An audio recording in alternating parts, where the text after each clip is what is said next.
Assalamualaikum warahmatullahi wabarakatuh.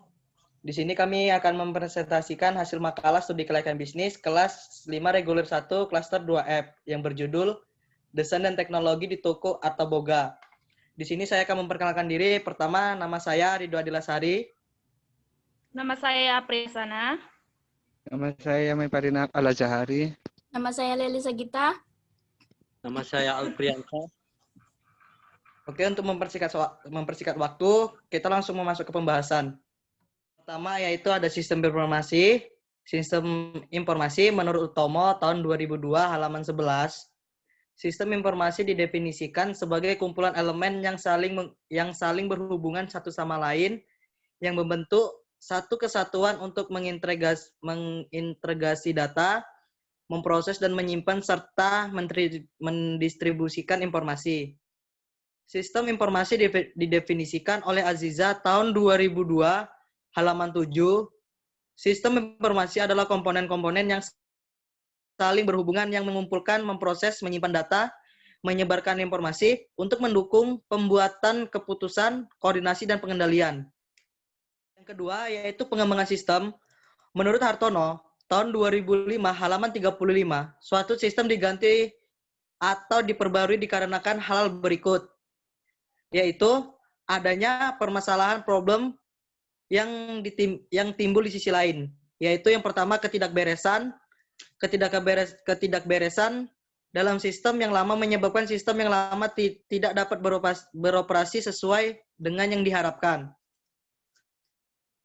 Yang kedua yaitu ada pertumbuhan organisasi yang menyebabkan harus disusunnya sistem yang baru. Nah, di dalam pertumbuhan organisasi ini ada beberapa poin, yaitu untuk meraih kesempatan. Yang kedua adanya instruksi.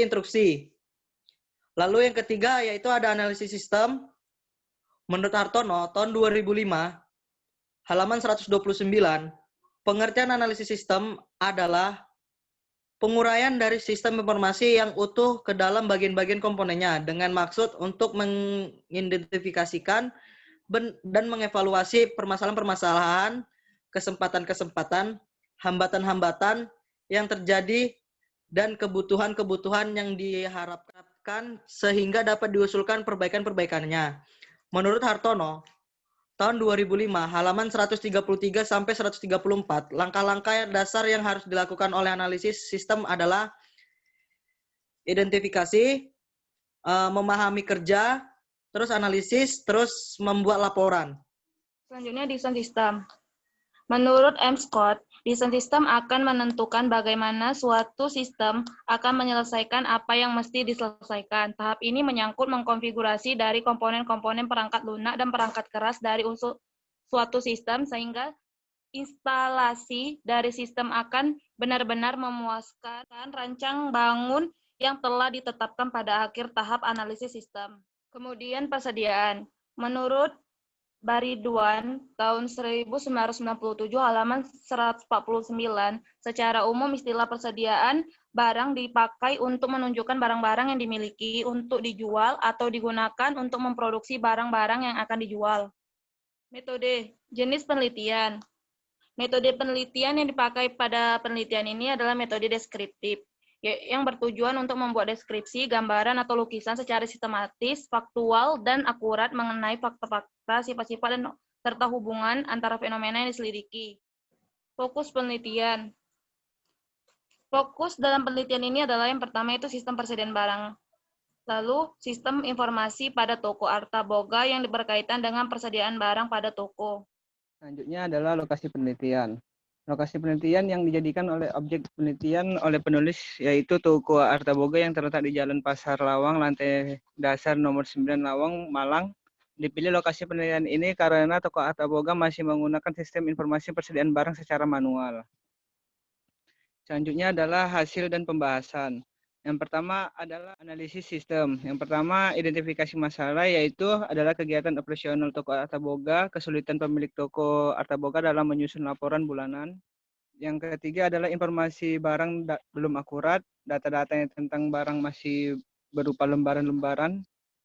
Yang kedua adalah memahami sistem. dari penerapan sistem yang sedang digunakan di toko Ataboga karena pencatatan transaksi maupun informasi persediaan barang dilakukan secara manual, sehingga kontrol terhadap persediaan barang kurang maksimal. Yang ketiga adalah analisis kelemahan dari sistem ini. Yang pertama, belum menggunakan teknologi informasi. Yang kedua adalah keterlambatan dalam mengelola data informasi barang. Yang ketiga, data-data tentang barang masih berupa lembaran-lembaran. Dan keempat, kesulitan dalam pembuatan laporan dan memakan waktu yang lama. Yang keempat adalah analisis kebutuhan sistem. Yang pertama adalah data barang, yang kedua stok barang, ketiga data barang masuk, yang keempat data barang keluar, dan kelima adalah supplier. Dan kelima, hasil analisis laporan, hasil analisis sistem yang berjalan di toko Ataboga adalah yang pertama, belum menggunakan teknologi informasi dalam mekanisme kerja di bagian persediaan barang. Yang kedua, rentan merusak data karena data barang berupa lembaran-lembaran. Yang ketiga, keterlambatan dan mengelola data informasi barang. Yang selanjutnya adalah tahap desain sistem. Yang pertama adalah sistem logika. Sistem logika digunakan dengan menggunakan data flow diagram atau DVD.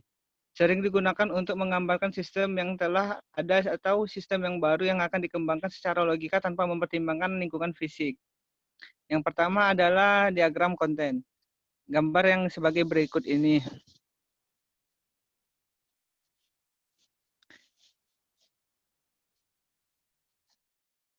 Pihak-pihak yang terlibat yaitu adalah supplier, kasir, gudang, dan pimpinan.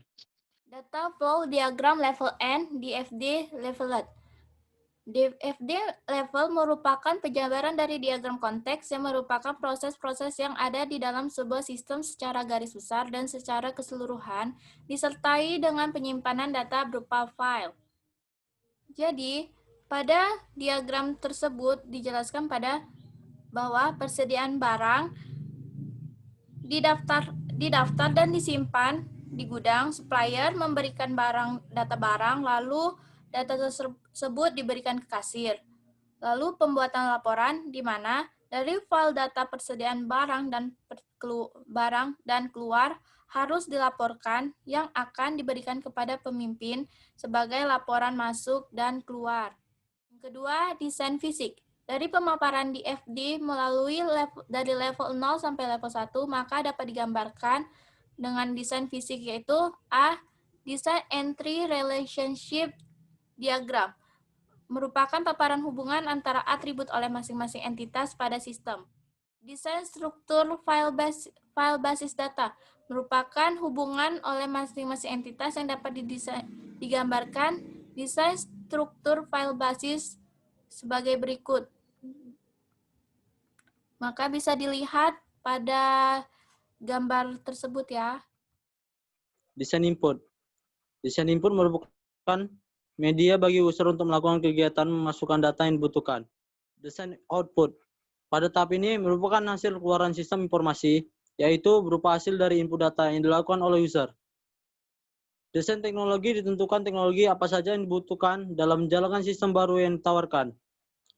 Teknologi tersebut terdiri dari 3 bagian. Yang pertama, perangkat keras atau hardware. Yang kedua, perangkat lunak atau software. Yang ketiga, pengguna atau brainware. Pengujian atau testing. Tahap ini merupakan tahap pengujian berjalannya aplikasi sistem dengan menggunakan data dari hasil observasi lapangan. Pada tahap ini dilakukan input data pada tampilan atau import paste sehingga menghasilkan output berupa informasi. Kesimpulan, berdasarkan permasalahan tersebut, peneliti mencoba memberikan solusi dengan menawarkan sistem informasi persediaan yang baru berbasis komputer. Dengan adanya sistem informasi yang ditawarkan ini diharapkan, pertama, dapat mengelola data informasi barang dengan cepat. Yang kedua, memberikan informasi barang yang akurat. Yang ketiga, mengurangi biaya operasional, penyimpanan arsip. Yang keempat, pemenuhan laporan tentang barang bisa tersedia dengan cepat. Yang kelima, karyawan perlu pelatihan tambahan mengoperasikan komputer. Dan yang terakhir, untuk keamanan data maka sebaiknya dilakukan backup data secara berkala sesuai dengan kebutuhan agar terhindar dari kerusakan data. Mungkin hanya ini hasil presentasi kami. Bila ada yang kurang kami mohon maaf. Bila topik hidayah. Assalamualaikum warahmatullahi wabarakatuh.